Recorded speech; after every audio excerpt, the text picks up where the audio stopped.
بسم اللہ الرحمن الرحیم۔ سورت کوثر، سورت اخلاص کی طاقت دیکھ لو۔ ان دو سورتوں کو ایک ساتھ فقیر بھی یوں پڑھ لے تو وہ بھی اگلے روز ارب پتی بن جائے گا۔ محترم ناظرین، سورت کوثر اور سورت اخلاص کی طاقت دیکھ لو۔ ان دو سورتوں کو بتائے گئے طریقے کے مطابق جو کوئی بھی شخص اس وظیفے کو کر لے گا وہ مالا مال ہو جائے گا۔ اگر آپ چاہتے ہیں کہ آپ کا نصیب بدل جائے، آپ کی تقدیر بدل جائے، تو ہرگز اس وظیفے کو مت چھوڑیے گا۔ محترم ناظرین، آج کا وظیفہ بہت ہی خاص اور مجرب ہے۔ آج میں آپ کی خدمت میں ایسا وظیفہ لے کر حاضر ہوا ہوں جس کی برکت سے انشاءاللہ اللہ پاک آپ کے کاروبار میں برکت عطا فرمائے گا اور دولت کو کشادہ کر دے گا۔ آج کا وظیفہ قرآن پاک کی بہت پیاری سورت اخلاص، سورت کوثر کا ہے، جو بے شمار برکتوں اور رحمتوں اور فضیلتوں کا خزانہ ہے کہ مومن کو فرحت و شادمانی اور خوشیاں دیتی ہے۔ یہ سورت بہت ہی پاورفل ہے۔ ان کو پڑھنے سے اللہ تعالیٰ نے حیران کن واقعات رکھے ہیں اور موجودہ دور میں جو لوگ رزق کے معاملے میں ہر وقت پریشان رہتے ہیں، اس کو پڑھنے سے اللہ تعالیٰ سب کی پریشانیوں کو ختم کر دیتے ہیں۔ اللہ کریم نے ان صورتوں کو پڑھنے پر اتنی زیادہ برکت رکھی ہے کہ جو کوئی بھی رزق کی پریشانی میں ان صورتوں کو اپنے گھر میں نماز کی پابندی کے ساتھ پڑھنا شروع کر دے گا، اللہ کی جانب سے اس انسان کے لیے دلی طور پر ایسا سکون نصیب ہوتا ہے دنیا میں کسی اور شے سے نصیب نہیں ہو سکتا۔ کچھ عرصہ پہلے ایک بہن بار بار کہہ رہی تھی، وہ اپنی ایک ہی پریشانی کا بار بار ذکر کر رہی تھی کہ میرے خاوند سعودیہ عرب میں ایک کمپنی کے ساتھ کام کرتے تھے۔ اس وقت گھر کے حالات بہت ہی اچھے تھے۔ آپ جانتے ہیں جب انسان کے حالات اچھے ہوں تو اس کا فرق گھر کے ماحول پر ہی پڑتا ہے۔ بچے اچھے اسکول میں پڑھتے ہیں، ان کا کھانا پینا سب سے اچھا ہوتا ہے۔ پھر انہی دنوں میں ایسا ہوا کہ اچانک سعودیہ عرب میں وہ کمپنی بند ہو گئی اور خاوند پاکستان آ گئے۔ جیسے ہی وہ پاکستان آئے تو کچھ عرصہ تک وہ کافی کمپنیوں میں کام کے لیے اپلائی کرتے رہے، مگر کسی نے ایسا رزق باندھ کر رکھا تھا کہ پھر دور دور تک امید نظر ہی نہیں آ رہی تھی کہ ان کو کیسے نوکری ملے گی۔ پھر پاکستان میں بھی وہ مارے مارے پھرتے رہے۔ آپ خود ہی اندازہ لگا لیں کہ اچھے حالات سے جب اچانک حالات تبدیل ہونا شروع ہو جائیں اس وقت کیا نوبت آتی ہے۔ کچھ جمع پونجی تھی وہ بھی ختم ہو گئی، اب قرض بھی زیادہ چڑھ گیا تھا۔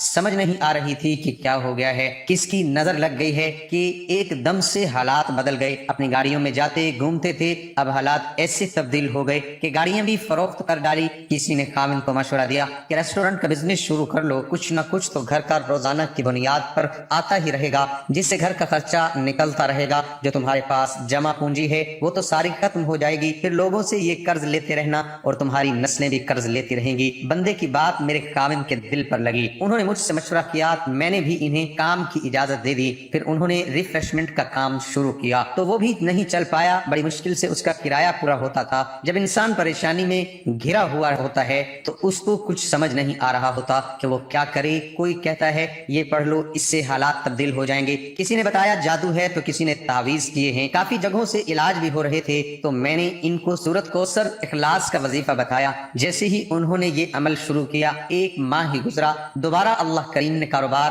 اس طرح بڑھایا کہ خاوند ریفریشمنٹ کا کام ایسے چل پڑا کہ یکا یک مہینے میں بہت اچھی آمدنی ہوئی۔ ہم نے ان کو یہ بتایا کہ آپ اس عمل کو جاری رکھیں، اس سے آپ کو اتنی مال و دولت حاصل ہوگی، آپ کی نسلوں کے لیے کافی ہوگی۔ اللہ پاک آپ کو اس عمل سے ایسا رزق جاری فرما دیں گے کہ وہ 7 نسلوں تک کبھی ختم نہیں ہوگا۔ وقت کو مد نظر رکھتے ہوئے وظیفے کی طرف چلتے ہیں۔ سب سے پہلے اپنے گھر میں نماز کو معمول بنانا ہے۔ کوئی فرد ایسا نہ ہو جو نماز نہ پڑھے، کیونکہ نماز فرض ہے۔ اگر ساری رات آپ تہجد پڑھ لیں تو صبح کی نماز فجر آپ سے رہ جاتی ہے تو ساری رات آپ کے ذکر میں گزری ہو، اس کا کوئی فائدہ نہیں۔ نماز کی پابندی اپنے اوپر لازمی کریں کہ نماز میں 11 بار سورت اخلاص، 11 بار سورت کوثر پڑھیں۔ یہ عمل آپ کو 40 دن تک تو ضرور کرنا ہوگا۔ عورتوں ایام خاص میں یہ عمل نہیں کر سکتے، البتہ گھروں میں مرد حضرات یہ عمل جاری رکھ سکتے ہیں۔ انشاءاللہ جس دن آپ یہ عمل کریں گے آپ خود ہی دیکھیں گے کہ آپ کے ہر آنے والا دن گزرے ہوئے دن سے مزید بہتر ہوگا۔ اس کی ذات پر امید رکھیں، رب کریم کبھی آپ کو مایوس نہیں کریں گے۔ اللہ کریم کی محبت کا یہ واقعہ بھی سن لیں۔ آپ اللہ سے مانگتے وقت اپنے گناہوں کو کہ میں تو بہت گنہگار ہوں،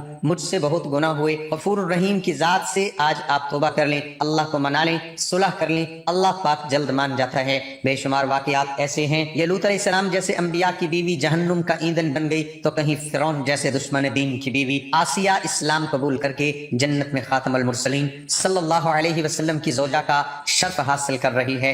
نبی پاک صلی اللہ علیہ وسلم کا سردار چچا ابو لہب جہنم کے پست ترین درجات گن رہا ہے تو کہیں بلال رضی اللہ اللہ تعالی عنہ جیسا غلام حضور پاک کی سواری کی لگام پکڑ کر جنت میں داخل ہو رہا ہے۔ حضرت انس رضی اللہ تعالی عنہ نبی کریم صلی اللہ علیہ وسلم سے روایت فرماتے ہیں، جو شخص روزانہ 200 مرتبہ قل هو اللہ احد پڑھے تو اس کے 50 سال کے گناہ اس کے نامہ اعمال سے مٹا دیے جاتے ہیں۔ البتہ اس پر اگر قرض ہو تو وہ معاف نہیں ہوتا جب تک ادا نہ کرے یا صاحب حق معاف نہ کرے۔ روزانہ 200 مرتبہ سورۃ اخلاص آپ پڑھ سکتے ہیں۔ آپ کسی بھی وقت پڑھ لیجئے، چاہے رات کو جب سونے کے لیے جائیں تو پڑھ لیجئے، یا آپ کسی بھی وقت پڑھ سکتے ہیں۔ بس آپ نے 200 مرتبہ قل هو اللہ احد پڑھنا ہے، اور اس کے اول و آخر آپ نے درود ابراہیمی لازمی پڑھ لینا ہے۔ درود شریف پڑھنے کے بعد سورۃ اخلاص کو 200 مرتبہ پڑھ لیجئے۔ ہم سب گناہ گار ہیں، اور بے شک ہم گناہ گار ہیں، اور ہمارے لیے اس سے زیادہ کیا بات ہوگی کہ ہمارے 50 سال کے گناہ مٹا دیے جائیں، اور اس سے بڑھ کر ہمارے لیے کیا انعام ہو سکتا ہے۔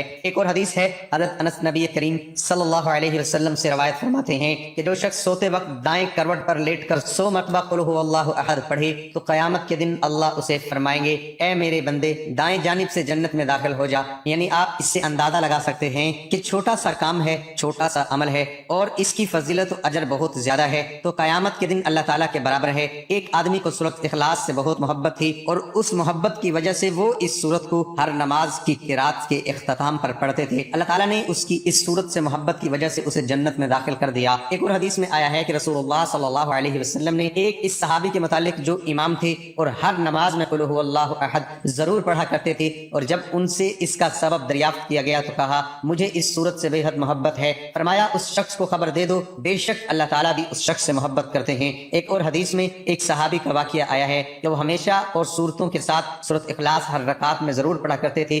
جب ان سے اس کا سبب دریافت کیا گیا تو انہوں نے کہا مجھے اس سورت سے بہت محبت ہے، تو اس پر رسول اللہ صلی اللہ علیہ وسلم نے فرمایا اس سورت کی محبت ہی تم کو جنت میں داخل کر دے گی۔ ایک اور حدیث میں آیا ہے کہ رسول اللہ صلی اللہ علیہ وسلم نے ایک شخص کو صدق کے دل سے قل هو اللہ احد پڑھتے ہوئے سنا تو فرمایا اس شخص کے لیے جنت واجب ہو گئی۔ جو شخص دن میں 200 مرتبہ سورۃ اخلاص پڑھے اسے 50 سال کے گناہ معاف ہو جاتے ہیں۔ وظیفے کے بعد آپ نے لازمی اللہ پاک کی بارگاہ الہی میں دعا کرنی ہے۔ دعا ہے کہ اللہ تعالی ہم سب کو دین حق پر چلنے کی توفیق عطا فرمائے، اور ہم سب کو ہمارے نبی پاک صلی اللہ علیہ وسلم سے پکی اور سچی محبت نصیب فرمائے۔ اللہ تعالیٰ سے دعا ہے کہ جو لوگ پریشان ہیں اللہ تعالیٰ سب کی پریشانیوں کو دور فرمائے، اور ہم سب کو 5 وقت نماز با جماعت ادا کرنے کی توفیق عطا فرمائے۔ دعا ہے کہ اللہ تعالیٰ میرا سنانا اور آپ کا سننا اپنی بارگاہ الہی میں قبول اور منظور فرمائے، آمین ثم آمین۔ اللہ تعالیٰ سے دعا ہے کہ جو لوگ پریشان ہیں اللہ تعالیٰ سب کی پریشانیوں کو دور فرمائے، اور ہم سب کو 5 وقت نماز با جماعت ادا کرنے کی توفیق عطا فرمائے۔ تمام دوست احباب کمنٹ میں اللہ تعالیٰ کے 99 ناموں میں سے ایک نام ضرور ٹائپ کر دیں۔